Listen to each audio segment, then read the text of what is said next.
E aí, doutor Abelardo, essa questão da anestesia, né? As pessoas às vezes dizem assim, mas doutor, anestesista é médico mesmo? Como é isso aí? Como é que é a história da anestesia que o senhor, de onde começou a anestesia e qual é a formação que o senhor fala aí pra Olha, gente? anestesia é uma especialidade nova.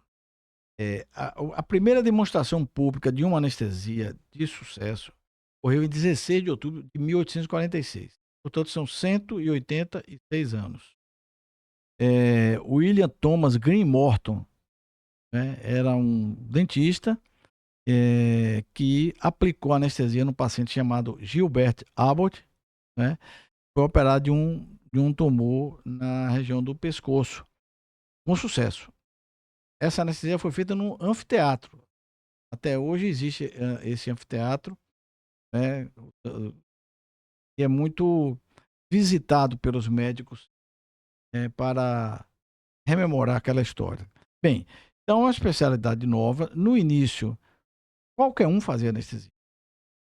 Então, aqui no Brasil, por exemplo, nas tantas casas, até as religiosas aplicavam anestesia. Eram leigos que aplicavam anestesia. E ficou esse mito de que o anestesista não era médico. A partir dos anos, final dos anos 40, né, quando surgiu a Sociedade Brasileira de Anestesiologia, exatamente em 25 de fevereiro de 1948, e aí eu já faço o registro, a baiana surgiu em 25 de fevereiro de 1953, 5 anos após. É que a especialidade começou a ser ensinada como especialidade médica, né? Vieram os precursores, aqui na Bahia, nomes extraordinários da anestesiologia, e aí eu vou deixar o registro de pelo menos um deles, Valdir Cavalcante Medrado, foi para os Estados Unidos aprender anestesia, passou 7 anos lá, e no retorno ele veio trabalhar no Hospital das Clínicas, no Hospital Espanhol, e no Hospital das Clínicas ele montou a primeira residência de anestesia do Brasil. A primeira residência começou a funcionar em 1957. Portanto, é uma especialidade, reitero, nova. Tivemos muitos problemas, muitos percalços, por conta da falta de conhecimento científico. Não existia como ciência. A partir do momento que ela passou a ser estudada como ciência, mudou completamente. A segurança de se submeter a uma anestesia é maior do que entrar num avião comercial e pegar um voo daqui para São Paulo, por exemplo. A segurança é muito maior. Né? Por que acontecem alguns problemas? Primeiro, porque a essência da anestesia bem praticada é conhecimento científico, humanismo e respeito ao paciente. E o que eu quero dizer respeito ao paciente? Vigilância. A Sociedade Americana de Anestesia, até poucos anos, tinha na sua logomarca a palavra vigilância. Vigilância. A vigilância é essencial, é indispensável à boa prática da anestesia. Então, o paciente com o anestesista do lado, o paciente está bem guardado, bem assessorado, bem supervisionado, com a condução da anestesia muito bem feita. Aqueles equipamentos todos que surgiram, aliás, eu faço um histórico breve. Quando eu comecei na anestesia, no quinto ano, a frequentar o serviço do Hospital Santa Isabel, o serviço do HGV, que é o precursor do HGE, chamava Hospital, era o pronto-socorro do Canela, né? Não existiam monitores. A monitorização era feita com o aparelho de pressão tradicional, aquele da peirinha que o médico vai apertando para insuflar o manguito, um estetoscópio, os dedos, ou seja, sentidos do olhar, da audição, do tato. Isso é essencial. Hoje nós temos os monitores. Então é preciso que estejamos olhando para os monitores, tendo capacidade de interpretar que o monitor está nos dizendo, né? Está presente, palpar ainda é bastante útil, e sentir o turgor, a elasticidade, a perfusão periférica, palpar uma uma artéria central, como uma carótida femoral, isso tudo continua válido. Os monitores não elidem desses cuidados, mas o anestesiologista, ao lado do paciente, interpretando o que os estão lhe informando, é a garantia do bom resultado para a anestesia. Então, temos monitores das funções cardiovasculares, monitores da consciência intraoperatória, monitores de temperatura e pressão, da oxigenação, da expiração do gás carbônico. Então, hoje nós temos um auxílio extraordinário da ultrassonografia para a realização de acessos venosos, acessos arteriais, de bloqueios superficiais e profundos, e até para avaliar o conteúdo gástrico. E aqui já trago a informação de que aqueles pacientes que usam as famosas canetas emagrecedoras precisam revelar isso para o seu anestesiologista com segurança, porque algumas delas é necessário suspender o atendimento até 21 dias antes da indução de anestesia. Então, nesses casos, inclusive, o anestesiologista deve utilizar-se do ultrassom para passar a probe na parede abdominal e verificar como está o status do conteúdo gástrico. Por que isso? Porque quando nós induzimos uma anestesia, as medicações relaxam a musculatura, inibem os reflexos de defesa, que é a tosse, por exemplo, relaxa o cárdia, que é uma estrutura que fica entre o esôfago e o estômago. Portanto, quando ele relaxa, o que estiver no conteúdo gástrico reflui para a parte superior do tórax e a tendência é cair de fluir para as vias aéreas, causando de imediato obstrução, dificuldade respiratória e, mais tardiamente, as pneumonias, especialmente a pneumonite química, que causa muito sofrimento, internamentos prolongados em terapia intensiva e muito óbito. Portanto, estar com o estômago vazio é essencial numa cirurgia eletiva. É indispensável. Então, aí eu já chamo a atenção da população. Precisa revelar com precisão para o anestesiologista o momento, no caso do uso das canetas emagrecedoras, tipo, a medicação e a última utilização. E no caso das pessoas que não usam esses artifícios para emagrecimento, pessoas precisam revelar com segurança, o momento da última refeição. Isso não é preciosismo do anestesista, quer que o paciente fique com fome, fique com o estômago vazio, não. É uma questão de segurança. Inclusive, assim, eu só estava falando um tempo antes, né, que em cirurgias programadas, né, que a gente chama de eletiva, cirurgia com segurança, onde hoje é feita uma jornada, né, como cardiologista, com 24 anos que eu tenho de formado e atuando na área de cardiologia, aí boa parte de minha formação, eu tenho uma estrita relação com a anestesia, porque eu dou muito laudo semanalmente de avaliação pré-operatória que é solicitada pelos colegas anestesistas para avaliar o grau de risco cirúrgico, né? E como o senhor bem falou, a anestesiologia, a medicina, ela vem evoluindo gradativamente. Hoje você tem uma segurança tão ampla, desde educação continuada dos anestesistas, desde, inclusive, diretrizes, a diretriz brasileira, quando eu estava fazendo cardiologia, inclusive encabeçada por um baiano, e aqui eu gosto sempre de fazer alusão, porque a gente tem bons médicos, excelentes médicos baianos, e na época eu residente de cardiologia, eu fiz parte desse estudo com Gilson Feitosa Filho, que ele estava atuando para escrever a primeira diretriz brasileira sobre avaliação pré-operatória da parte de cardiológica. Então, hoje em dia, há uma jornada de segurança. Então, isso é importante as pessoas entenderem. E como o senhor falou, né, aqui a gente conversando antes, que o paciente não morre com anestesista na sala, não é isso? Olha, essa foi uma frase que eu ouvi em 1978, ao No ano que eu chegar... nasci. Pois é. Você vê que, felizmente, eu ainda estou por aqui, né? Em 1978, quando eu fui começar meu estágio no HGV. Lá eu encontrei 2 anestesiologistas.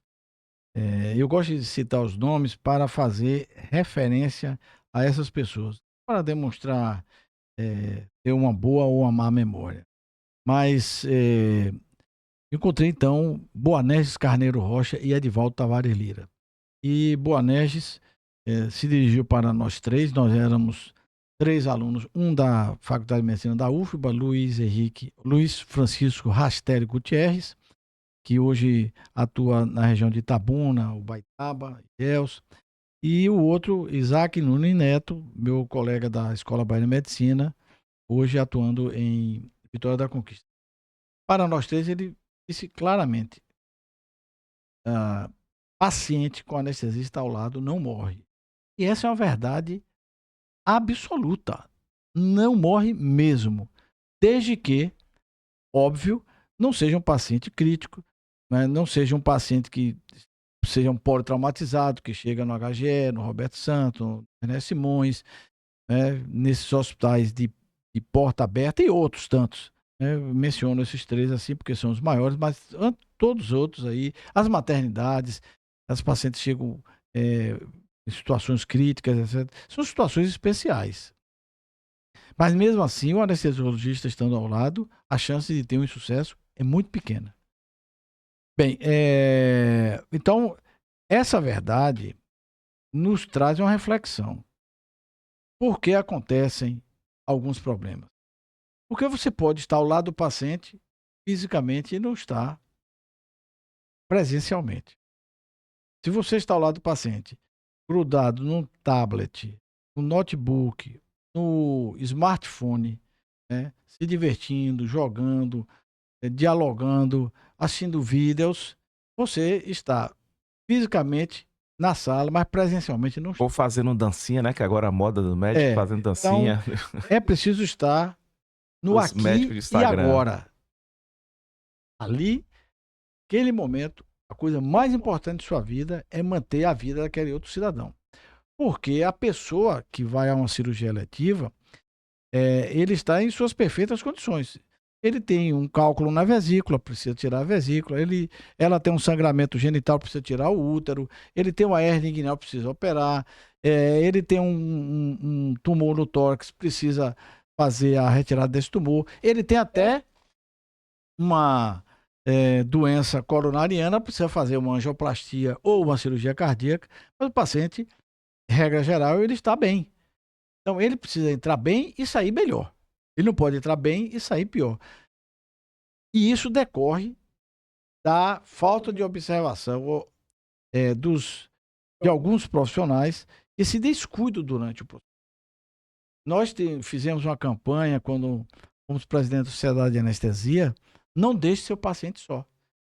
Era uma figura cartaz que foi distribuído pelos hospitais, era uma figura de 2 mãos, o paciente como apoiado e dizendo: não deixe seu paciente só. Se não deixar o paciente só, a chance de insucesso é mínima. Eu diria próximo de 0. Então, os pacientes hoje, eles procuram saber: doutor, o senhor vai ficar do meu lado? Sim, não vou sair do seu lado. Então, para isso contribuiu muito a consulta pré-anestésica. Para o paciente ir ao anestesiologista, para o anestesiologista conhecer as suas condições clínicas pré-operatórias, né, as medicações que usa, até as canetas emagrecedoras. Isso que é importante revelar. Para o médico não se esconde nada. Nada, absolutamente nada. Porque o que é dito ao médico fica em segredo no prontuário. Então, a consulta pré-anestésica, eu até vou falar um pouco histórico sobre a consulta pré-anestésica. A consulta pré-anestésica serve, então, para o anestesiologista conhecer as condições clínicas do seu paciente e o paciente tirar suas dúvidas, relevar para o médico os seus anseios, as suas ansiedades, os seus medos, para que se esclareça ali naquele momento. Não se pode deixar para um segundo. paciente, quando vai para uma consulta pré-anestésica, tem que ser ouvido. Ele precisa revelar suas angústias para que o profissional possa também traçar uma anestesia. A anestesia não é feita assim, entro na sala e vou fazer. Eu faço um planejamento. Então, o planejamento é feito a partir da consulta pré-anestésica. Mas sobre história, me permita, os consultórios de anestesia no Brasil começaram em Itabuna, na Bahia, num consultório de um colega cirurgião que me cedia o consultório às quartas-feiras. Ele era plantonista no Hospital do Estado, de Caraí, e me cedia para fazer as consultas. Isso começou por conta de alguns trabalhos que eu li do Reino Unido, e inclusive na Escola Paulista de Medicina eles já estavam começando também. Então nós começamos aqui. Por essas felizes coincidências da vida, isso foi em 1984, em 1999, eu fui designado pela diretoria do Conselho Federal de Medicina para emitir um parecer sobre consulta pré-anestésica. O parecer foi aprovado à unanimidade, tem o número 56/99, está disponível na internet. E daí é que a anestesia passou, a consulta pré-anestésica passou a ser realizada com regularidade. Hoje, ninguém é operado mais sem passar no consultório de anestesia. Então, eu faço esse registro histórico para dizer que a Bahia me deu régua e compasso, não só régua e compasso para a música, ela dá régua e compasso para a ciência, para a vida. E a Bahia é pioneira também nesse. Salvador, em Itabuna, começou em Itabuna, Salvador, Bahia. Enfim, o paciente deve se despir dos seus medos numa conversa com o anestesiologista. Quais são suas dúvidas? Eu posso ir para o centro cirúrgico com minha aliança, com meus brincos? Essa minha tatuagem vai lhe atrapalhar? Isso tudo precisa ser. É óbvio que a tatuagem não tem como retirar, mas eu recomendo logo aproveito o momento para as pessoas evitarem fazer tatuagem nas costas da região onde se pratica anestesia raquidiana e peridural, porque os resíduos da tinta que são colocados ali não podem ser levados para um órgão central como o sistema nervoso central. A agulha não pode levar e pode deixar sequelas por levar produtos estranhos para uma região nobre como o sistema nervoso central. Então, por favor, evitem fazer tatuagens na região da coluna e evitem, tanto quanto possível, cobrir as suas veias periféricas nos braços e mãos, porque tem determinadas situações que o anestesiologista vai precisar dispor de um acesso venoso central, porque não encontra o periférico, porque estão todos cobertos por tintas de tatuagem. Já tive a oportunidade do procedimento ambulatorial e simples, ter que me valer de um acesso venoso central para um procedimento que se faz com um acesso venoso periférico. E, inclusive, também pescoço e região aqui do tórax, a parte superior, onde nós chamamos, onde temos a clavícula, é muito importante para acessos venosos e para procedimentos que nós podemos precisar no futuro. Quem está com 30, 35 anos, 40 anos, vai chegar a 70, 80 e vai precisar desses acessos. Então, por favor, evitem essas regiões, nada contra tatuagem, mas evitem para o bem-estar de vocês mesmos. Você falou uma coisa que é importante, assim, dizer que e as pessoas precisam entender que a gente, inclusive, preza, porque hoje está tudo muito desnudo com rede social, mas, assim, a consulta, ele é um ato nobre, né? Ele é um ato que o que se fala ali, ele morre ali, e é importante, né? Como o senhor bem falou, na avaliação pré-anestésica, falar para o anestesista tudo o que tem, todos os remédios que tomam, não ter vergonha para falar se está tomando, inclusive, as canetas falsificadas, que hoje está sendo muito comum, porque eu passei por uma situação recentemente, na minha consulta do dia a dia, onde, avaliando uma paciente que eu já acompanhava por algum tempo, ela estava tendo taquicardia, pico de pressão, etc, tal, com algum transtorno de ansiedade. Nesse cenário, a gente coloca beta-bloqueador E aí eu prescrevi o beta-bloqueador para aquele cenário. Por sorte, a filha, a enfermeira, atua na área de saúde e eu prescrevi a condição do beta-bloqueador. Aí a filha, doutor, a gente precisa falar algo que a gente não comentou. Minha mãe, ela tá usando um entorpecente, né, que a cocaína, e que e a gente não pode usar esse medicamento, né? Isso eu falei, com certeza.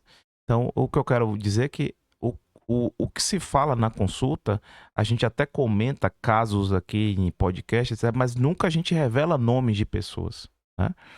Essa consulta, ela é muito bloqueada, muito fechada. O que se fala, a gente permanece aquilo ali, a gente discute caso entre colegas, que é normal, nunca dizendo, foi Dona Maria, seu João, etc. Então, isso é importante que o senhor falou, que às vezes as pessoas têm medo de revelar porque em um ato, mas prejudicando a própria saúde, né, doutor?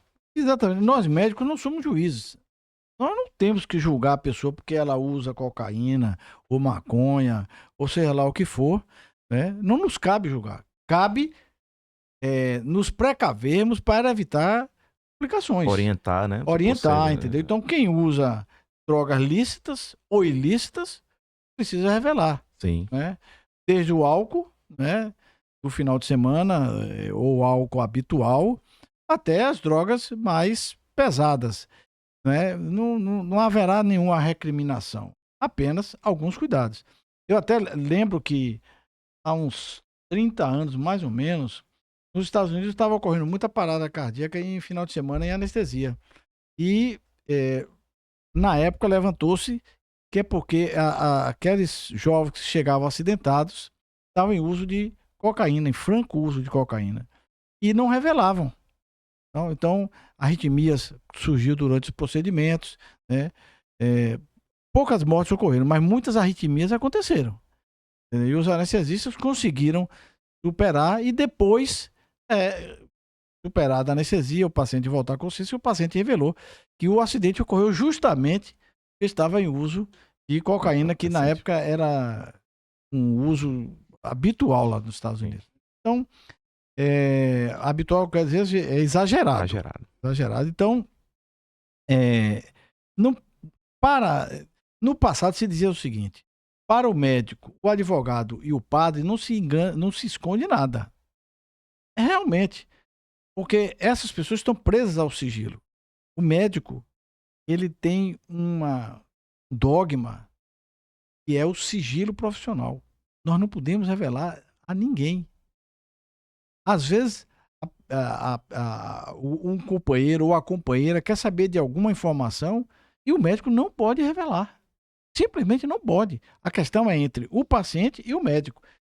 Se o paciente quiser revelar, que o faça, mas não o médico, jamais. Isso é interessante, o senhor falou, isso é bastante comum. Às vezes a gente atende casais ou pais e filhos, aí, não, e aí, o que ele falou? Não, o que falou, você tem que perguntar a ele. Não cabe ao médico a ficar revelando o que acontece durante aquele ato médico, porque é como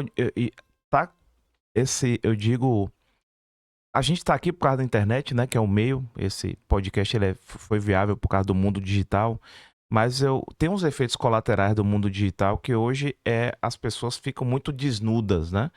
E acaba alguns colegas médicos cometendo o erro de divulgar histórico de paciente. A gente sabe que não pode.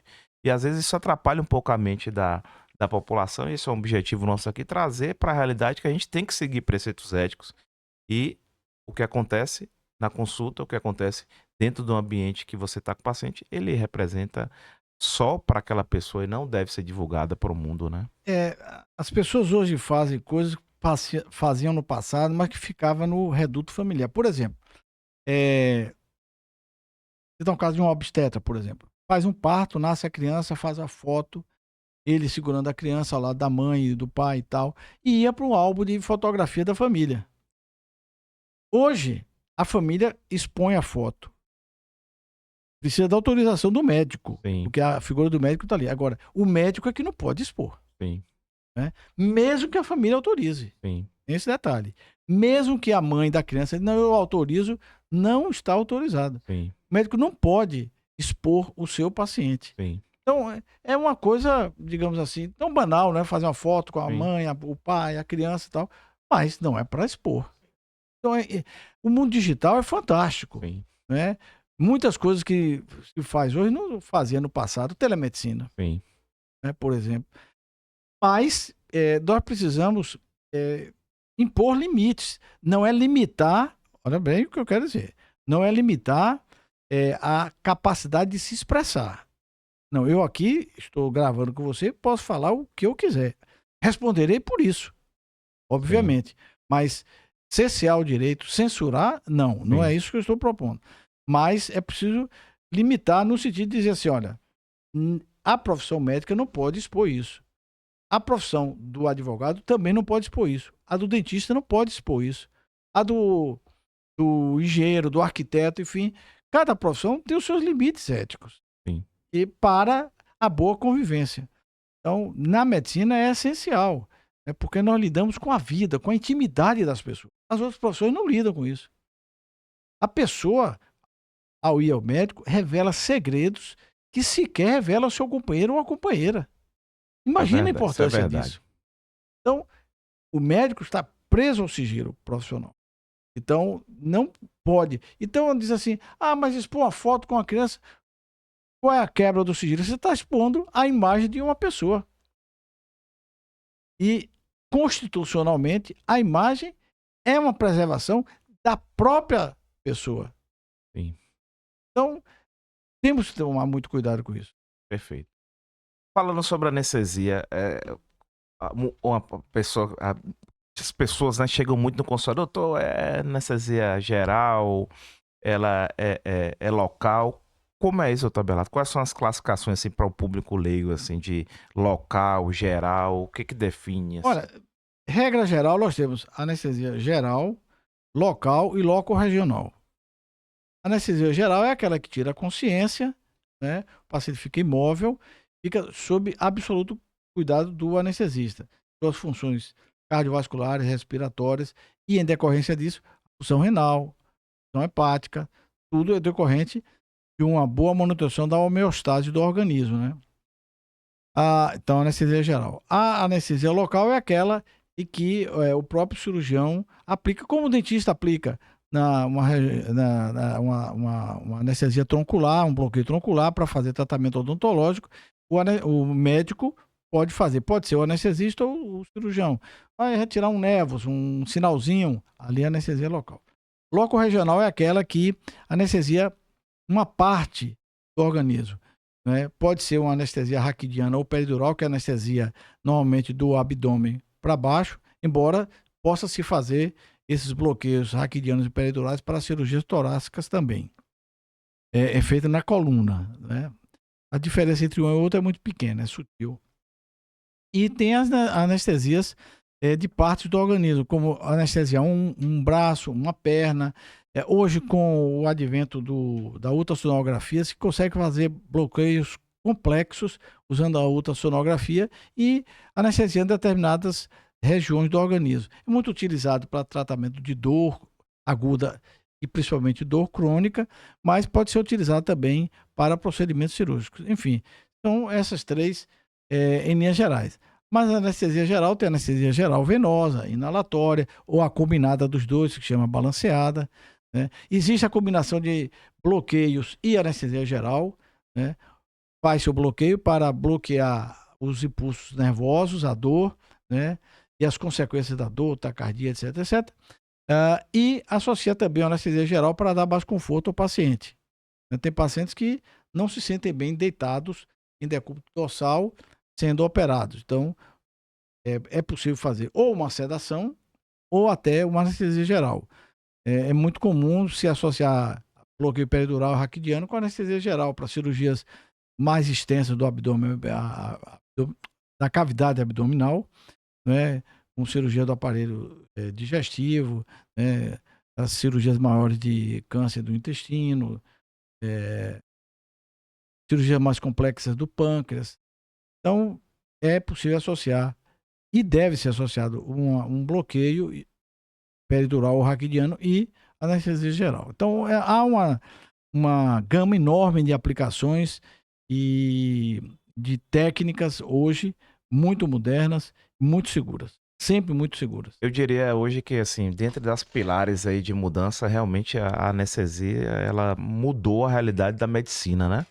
Então você, assim, no ano passado mesmo, como diz, a gente também é paciente. Eu fiz colonoscopia, endoscopia, né? Exame de rotina acima de 45 anos. Fui muito bem assessorado durante o ato. Aquela coisa, você apaga, é tão bom que você acorda, ué, cadê? O que aconteceu? Então, mostrando o grau de segurança, né? Nos dá conforto como paciente, você como paciente dá conforto ao paciente, segurança, né? Meu filho, ano passado, também fez uma cirurgia de fimose, precisou também de indução anestésica.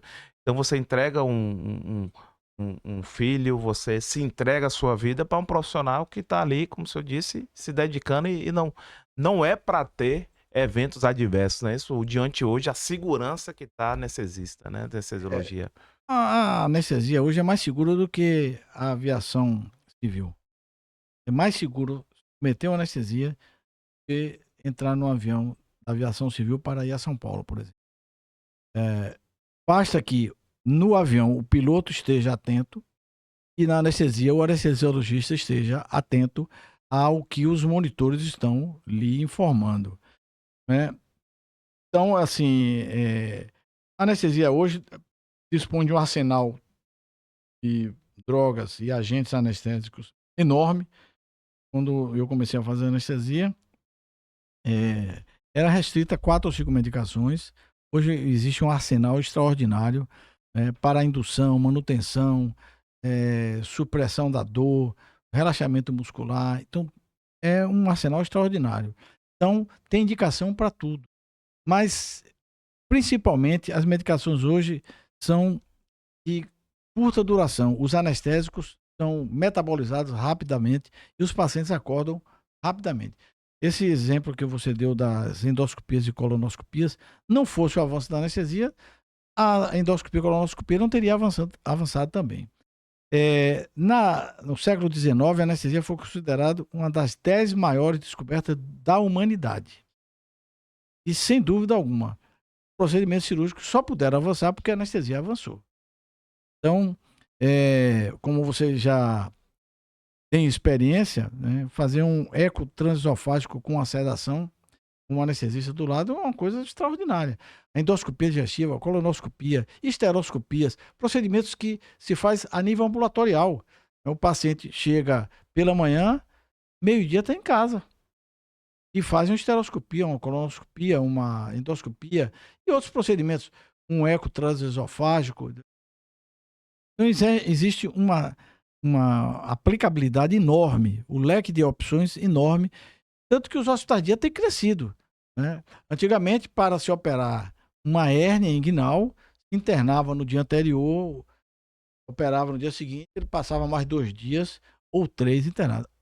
Hoje, o paciente faz a consulta pré-anestésica, interna momentos antes do procedimento, em jejum, sempre, é operado e algumas horas depois está no conforto do seu lar, ao lado dos seus familiares. Isso reduz enormemente a possibilidade de infecção hospitalar, né? Facilita a vida do paciente, dos familiares.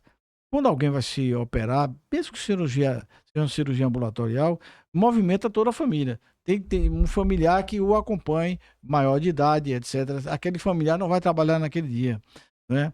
Então, se as coisas não funcionarem bem, toda a família vai ser alcançada por esse não funcionar bem. Então, hoje, reitero, a segurança é extraordinária, as medicações têm uma duração muito curta, né? Eu diria até ultra curta duração. Os pacientes acordam muito bem, né? Alguns até acordam felizes e ainda dizem, doutor, não dá para eu levar uma dosezinha para eu tomar em casa, não? É uma piléria, mas que acontece no dia a dia. Eu ouço isso diariamente. Doutor, não tem um comprimido desse para eu levar. Não, isso não é comprimido, é o sono dos injetável. justos, né? Então, é confortável. Então, é confortável. Sim. confortável, as pessoas acordam bem. Né? Coisas que existiam no passado, vômito pós-operatório, dor pós-operatória, tudo hoje é controlável. As medicações que no passado causavam muita náusea, vômito pós-operatório, hoje praticamente não estão em uso. E se faz também uso de medicações para prevenir o vômito pós-operatório. Dor pós-operatória hoje tem um arsenal de medicações e técnicas, associando bloqueios à anestesia geral para o paciente acordar sem dor e ter uma recuperação mais rápida. Abelardo, nesses, como falei, um pouco mais novo que o senhor, mas assim, nesses anos aí de atuação, eu não tive nenhum paciente de forma eletiva que faleceu em cirurgia, a gente seguindo esses ritos de avaliação cardiológica, avaliação com a anestesista, aquela consulta pré-anestésica, e se quando a gente vê algo de errado, a gente para e, opa, não, sua cirurgia é eletiva, vamos esperar mais um pouco. Então, falando para vocês como é extremamente seguro hoje você seguir a jornada e se submeter a uma anestesia. Tem muito medo ainda da população, mas esse medo, se houve alguma coisa, alguma quebra do procedimento, como a gente estava comentando aqui um pouquinho antes, eu relembrando, surgiu aí em rede social um procedimento que era uma retirada de vesícula e mais uma hérnia de uma mulher, de um oftalmologista em Pernambuco, se eu não me engano, onde ela infelizmente acabou tendo não morreu, mas teve uma parada cardíaca, está sequelada, onde durante o procedimento você via que a colega anestesista recém-formada, infelizmente, provavelmente com a formação ruim para fazer um ato desse, ela estava, né, passando o celular enquanto a paciente não estava oxigenando bem. Então, há uma jornada de bem segura, né? Por isso que a gente endossa tanto a necessidade de uma formação médica sólida com boas universidades, né, isso também. Olha, esse exemplo que você traz, ele é tão absurdo que eu diria, quase inacreditável. Eu vou dizer por quê. Um dos monitores, chamado oxímetro de pulso, muito comum, de uma utilidade extraordinária. O inventor do oxímetro de pulso merecia o Prêmio Nobel de Medicina, dada a facilidade da aplicação dele, facilidade da interpretação do que ele nos traz. O oxímetro de pulso ele tem um bip que altera conforme a oxigenação. Então, se a saturação começa a cair, ele muda o som do bip e se você ventila ou recupera a saturação do paciente, ele volta a ter um som mais suave. Ora, para o anestesista não perceber outra coisa, você não consegue zerar o volume do oxímetro. Não consegue isolar o volume do oxímetro. Os equipamentos são segurança mesmo. Segurança mesmo. Então, por menor que seja o volume do som, do alarme, para você não perceber a alteração da qualidade sonora, porque você não estava na sala, ou estava presencialmente, fisicamente, mas não estava presencialmente. Estava distraído, alheio, não estava no aqui e agora. Então, é um absurdo, realmente. Não estou julgando ninguém, mas é um absurdo que em 2026 aconteça uma cena desse tipo. Abelardo, a gente transitou aí, né, como disse, sobre a jornada, a anestesia, como ela evoluiu, a sua formação médica sólida, tanto como médico especialista, como também eu acompanho de perto nesse longo dos anos a sua luta para uma medicina de qualidade nas entidades médicas, né? Inclusive ensinando muitos aí hoje do que é eu digo que é fazer uma medicina de forma digna, e hoje em dia isso precisa ser cada vez mais valorizado, porque a gente está em uma enxurrada de bastante médicos formados aí por uma luta que o senhor já travou, que era essa abertura indiscriminada de escola médica, mas infelizmente aconteceu e a sociedade precisa agora rever como é que vai contornar tudo isso daí e mostrando na sua experiência como tudo melhorando, né? Às vezes a pessoa, eu costumo, muitas vezes as pessoas falam assim, porque na minha época, não sei o quê. Não, eu vejo que a época que cada um tem é o agora, né? E a evolução tido, e é importante, como o senhor relatou aqui, essa experiência longa que teve e melhorias desde eu não sabia, isso para mim foi uma grata surpresa saber que essa questão da consulta pré-anestésica surgiu lá em Itabuna, que eu sou de Tapetinga, próximo, então tá na nossa região, que é uma tecnologia que parece brincadeira, né? Parece uma coisa simples, mas que com certeza mudou aí o paradigma. Então, em tudo que a gente falou aqui, né, ao longo dos minutos, tem algo a mais que a gente não comentou para que a gente ficasse nos minutos finais aqui do podcast que o senhor gostaria de relatar em relação tanto à anestesiologia quanto à medicina de uma maneira geral? Teria muita coisa, mas eu queria lembrar um protocolo, uma diretriz da Organização Mundial de Saúde,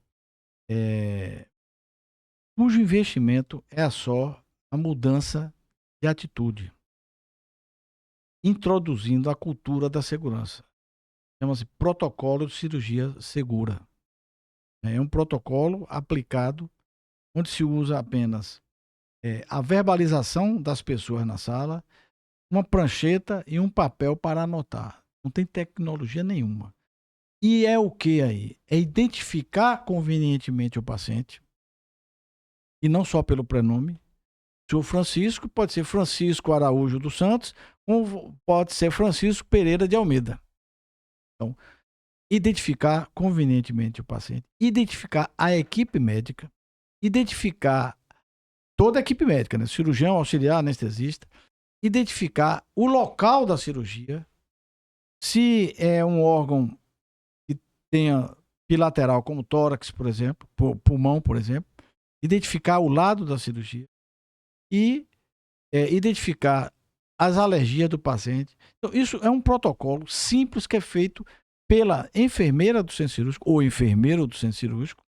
Nós temos o hábito de falar sempre enfermeira, porque sempre no passado eram só enfermeiras, mas hoje existem muitos enfermeiros do centro cirúrgico. Então, o enfermeiro do centro cirúrgico, com a equipe médica ao lado, o paciente lúcido antes de indução da anestesia, porque o paciente também responderá o seu nome, a compreensão que ele tem da cirurgia, né? Eu vou operar o olho direito ou esquerdo, né? Que redunda numa questão qualidade da assistência ao paciente. Essa é uma primeira questão que eu gostaria de lembrar. Lembrar ao médico que a nossa profissão é uma profissão para servir. É uma profissão que deve ser respeitada. Lamentavelmente, no Brasil, há uma estrutura preparada e em aplicação para desqualificar a medicina. Muitos programas do Ministério da Saúde, ao longo dos anos, sequer mencionam o nome do médico.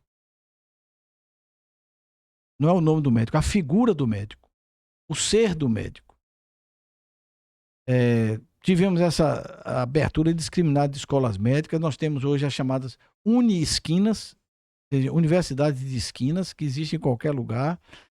Não se forma médico como num mutirão, ou como se tivéssemos numa esteira de uma fábrica.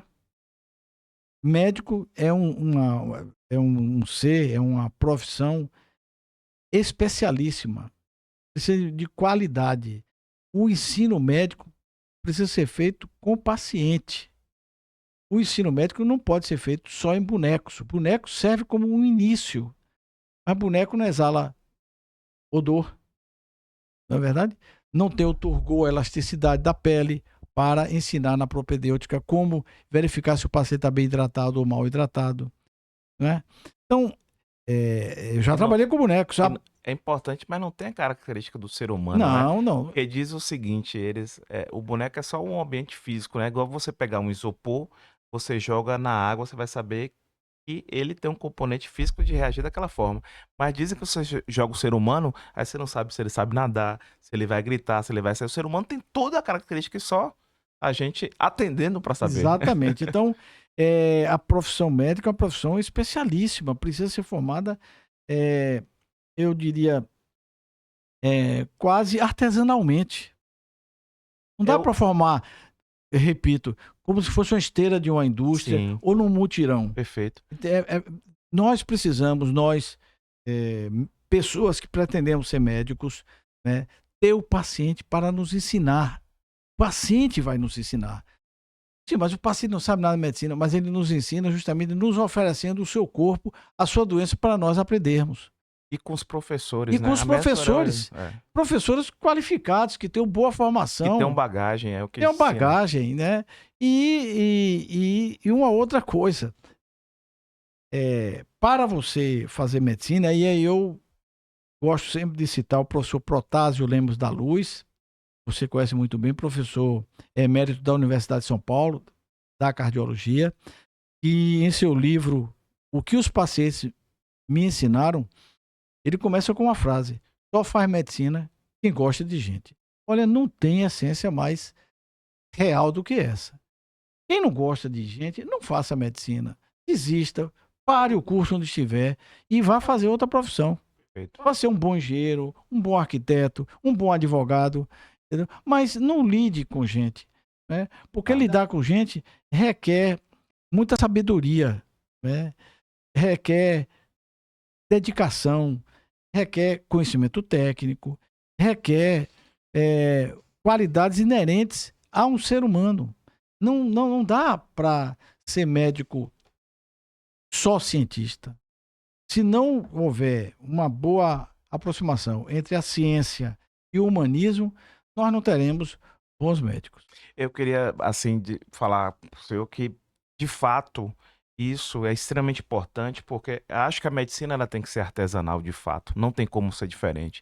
Eu tive a grata sorte, também fiz escola baiana de medicina e tá ali junto com os professores. Então, não eram médicos recém-formados que estavam me ensinando, já era professores, já era como Dr. Gilson Feitosa, como Carlos Geraldo, assim, que foram figuras assim bem marcantes da minha formação médica, dentre outros, mas assim, deixando bem claro esses dois que são expressões do ensino aqui na Bahia. E eles ensinavam a gente ali no paciente, na beira de leito, tocando, ouvindo, né? Tendo respeito pro paciente, né? Dr. Nery também, do Santa Isabel, que sempre quando a gente discutia um caso, ele tinha uma preocupação muito grande com a questão ética. Então é isso que isso se perdeu, entre aspas, mas ainda existe. Então, a medicina boa, ela tá aí, a medicina boa, e esse é um dos objetivos do nosso podcast, é trazer gente que tenha, assim, ética e desenvolveu a boa medicina aqui na Bahia. Então, doutor Abelardo, eu queria agradecer esses minutos que a gente passou e com certeza vai ser convidado novamente, que é tanta coisa pra gente falar, depois histórias da medicina, etc e tal. Muito obrigado por você ter vindo aqui no nosso podcast Saúde e Pauta. Alguma mensagem final que gostaria de deixar pra gente? Um agradecimento. Eu fico muito satisfeito de participar desses eventos. Não é retórica, é verdade. Fico muito satisfeito porque eu gosto de conversar sobre medicina e quando encontro pela frente uma pessoa inteligente como você. Aliás, eu vou contar para o seu público como é que eu lhe conheci. Sim. Nas redes sociais, eu via um médico sempre criticar a ligação de médicos com a indústria farmacêutica, com farmácia, médicos que estavam ligados ao comércio. Esse cidadão aquele que está aqui diante de mim hoje, Leandro Serafim. E eu procurei me aproximar dele. Ao invés do jovem procurar se aproximar do velho, o velho procurou se aproximar do jovem. Ele lembra disso. Lembro. Convidei ele para ir lá no CREMEB para nós conversarmos. Convidei ele para fazer parte da nossa chapa concorrente ao CREMEB. Na época, ele justificou que estava iniciando a sua constituição da sua família, seus filhos e tal. E justificadamente e com muita seriedade e compromisso, teve um comportamento elogiável. Então, você é o exemplo, né, do médico jovem que faz um trabalho respeitável como médico, como cidadão. Então, eu estou aqui muito satisfeito de estar diante de um médico jovem, respeitado e que tem princípios. Então, eu agradeço a oportunidade de estar aqui. Se tiver outros convites, eu virei com a mesma satisfação. Vamos lá, a gente manter esse projeto aí por muito tempo. Então, Abelardo, obrigado aí. Tamo juntos. Então, pessoal, obrigado por ter escutado aí a gente no podcast Saúde em Pauta e até a próxima. Até lá. Tchau, tchau.